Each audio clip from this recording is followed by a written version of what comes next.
all TV wants is you to have a story that reaches somebody other than yourself. So pitching yourself and your product doesn't provide value to their audience. Welcome to this episode of the UnNoticed Show. I'm delighted to have with me Eric Mitchell, who is joining us from LifeFlip Media. Eric, hi, welcome to the show. Hey, thanks. It's great to be here. Now, Eric lives in the town Beaverton, which is obviously the home of Nike. And he's kind of come on the show because he has on his website a great statement that says, "Don't watch TV, be on it." Now, Eric, how can you help the unnoticed get on TV, and why is it important? Well, first of all, I love helping people get on TV because you watch a lot of your competition, especially if you're a small business owner, and you're like, how do I do that? And you get this wonderful bad habit of FOMO, right? Fear of missing out.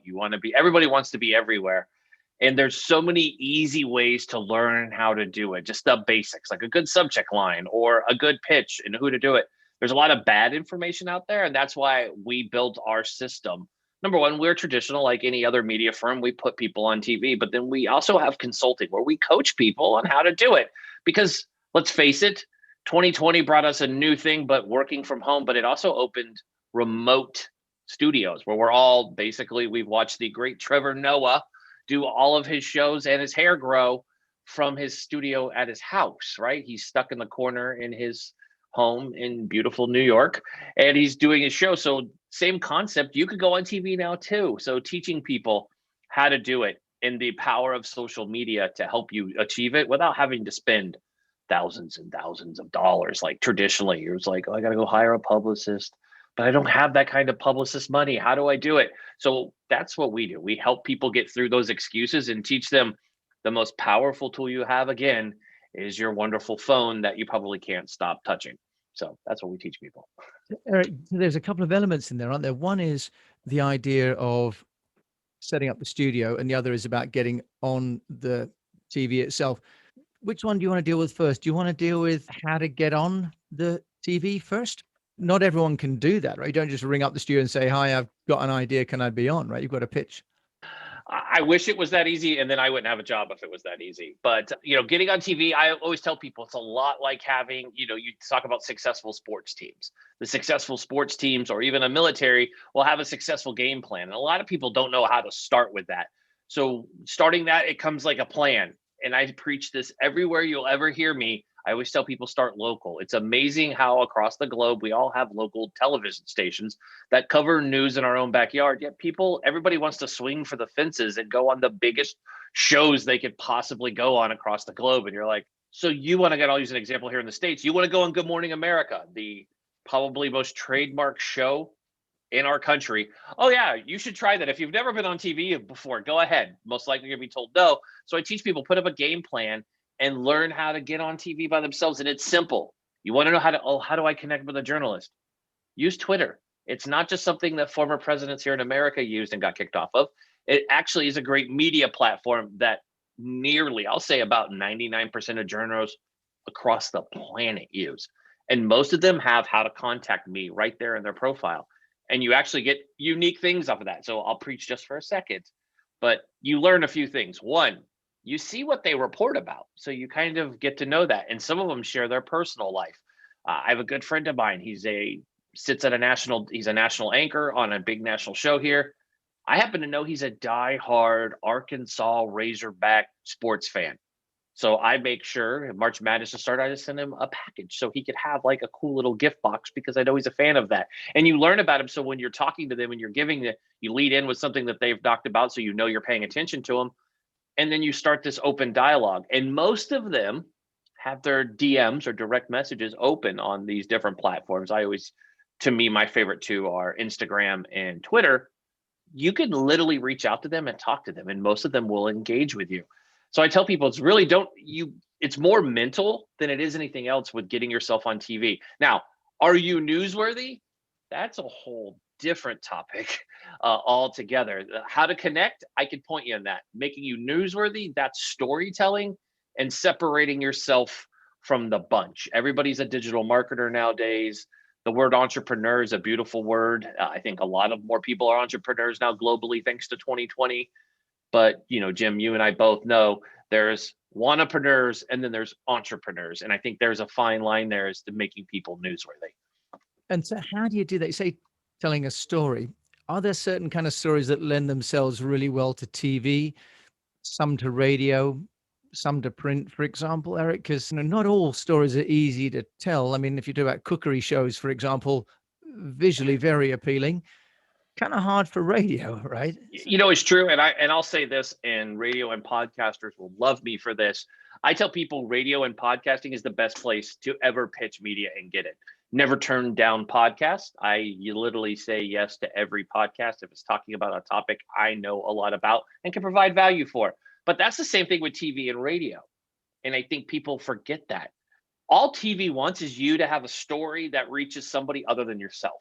So pitching yourself and your product doesn't provide value to their audience. They want to know, if Eric Mitchell comes on TV, what is he going to talk about that's going to provide value to their millions, or if it's local, maybe hundreds of thousands of people. But lots of states now, their biggest carriers, most national affiliates, and I know this isn't a case in the UK, I know it's the case here in America, I know it's the case in Australia, you're reaching a couple million people when you're talking.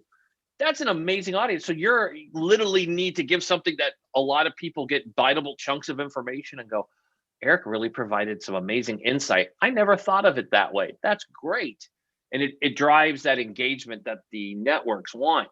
Same thing with radio. If you're going on radio, advantage to radio and podcast, longer time, longer talk time. TV, 5-7 minutes, some shorter, some longer. But podcasting and radio, it's a sweet spot, 15, 20, 30. Or if you go on Joe Rogan's show, you get 3 hours. It's those kind of back and forth.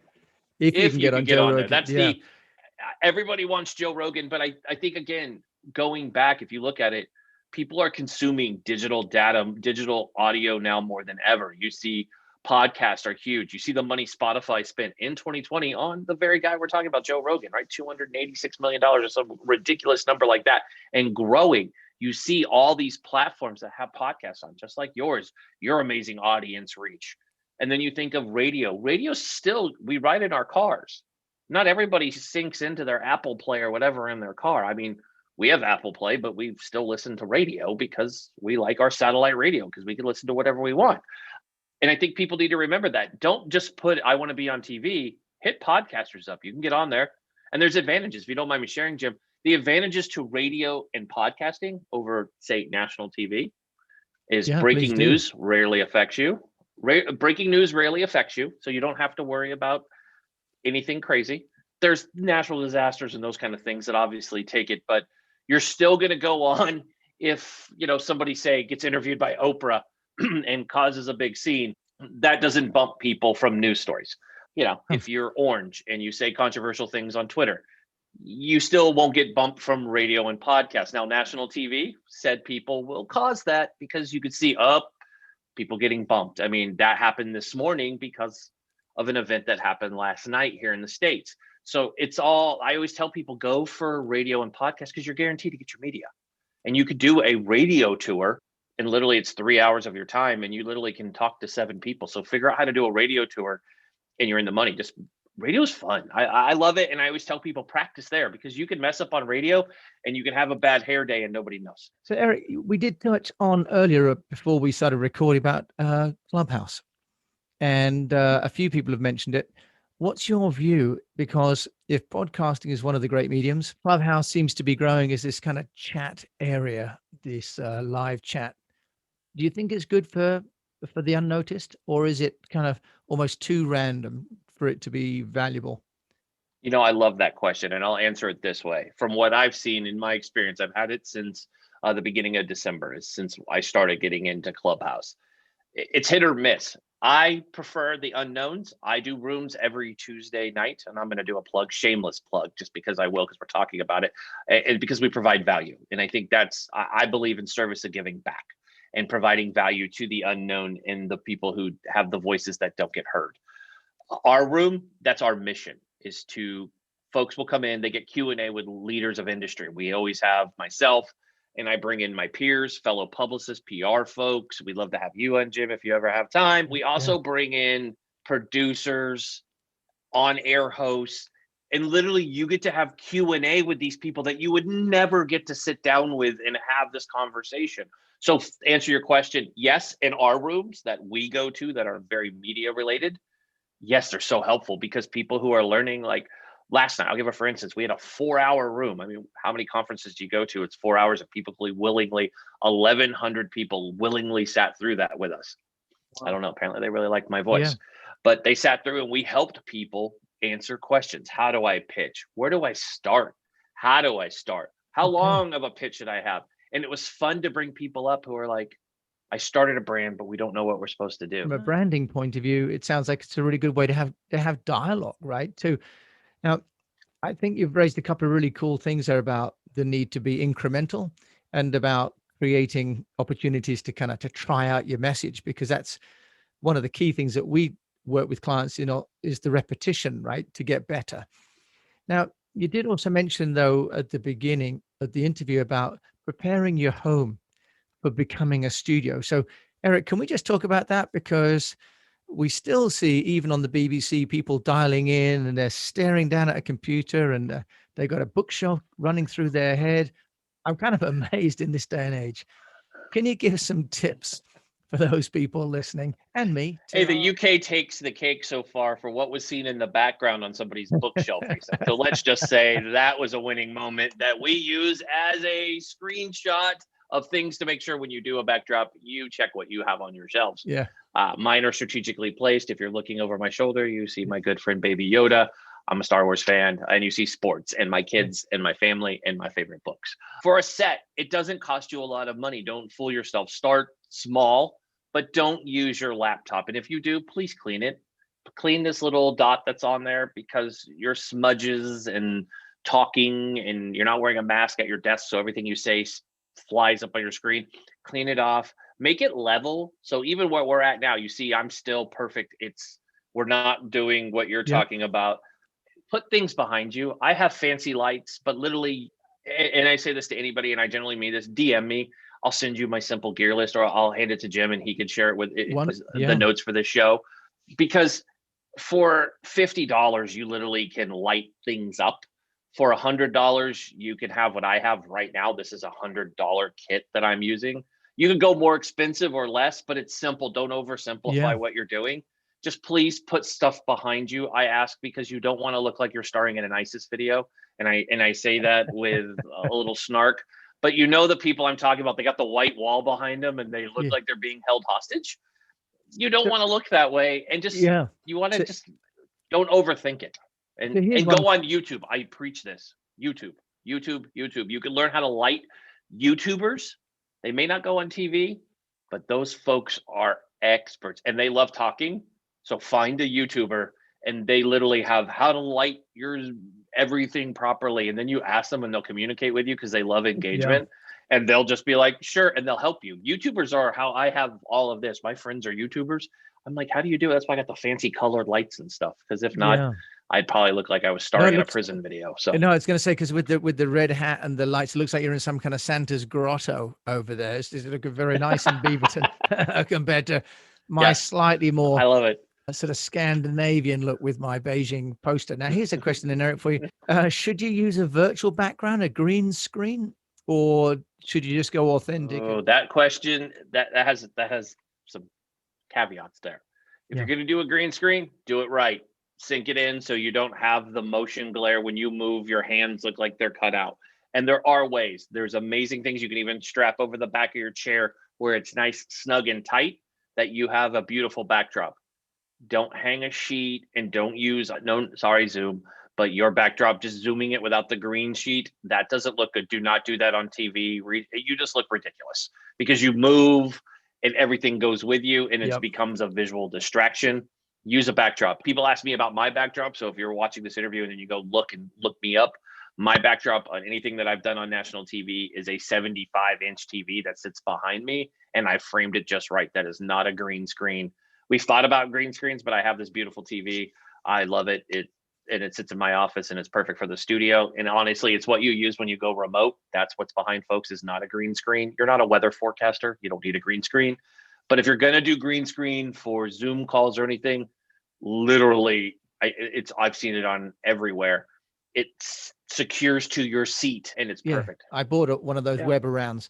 The only problem is that you have to get one that's such a large diameter that it's like something out of Star Wars. Every time you move, right? It kind of knocked on my walls. So I decided in the end to go for just the natural. So that's great, Eric. So in terms of people sort of managing their own content, Eric, how can you help people to take what is their authentic message then and keep it going over time? Because one of the challenges for people is the consistency, isn't it, of PR?